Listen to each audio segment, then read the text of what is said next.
Farm and Training Center sa Cagayan nasangkot naman sa illegal recruitment pinadlock ng DMW.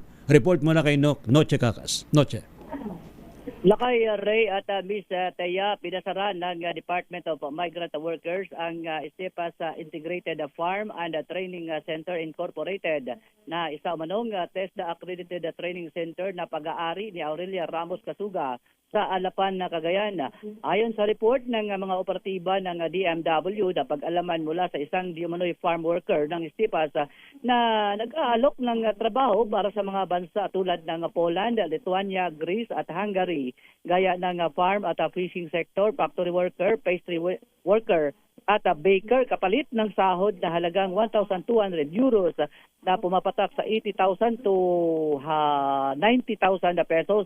Naniningil rin ang ISTEPAS ng training fee na halagang 5,000 pesos kung saan umaabot sa 250,000 para naman sa processing fee. Nang usisain kung paano mapapaalis sa patungong abroad ang mga aplikante, pinapasa pa umano sa kanilang recruitment partner gamit ang Schengen visa o tourist visa.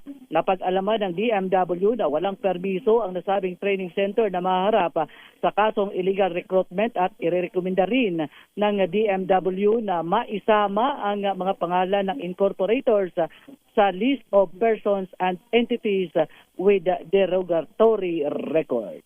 Arit sa 27 na Noche Cacas, DZRH, una sa Pilipinas, una sa Pilipino.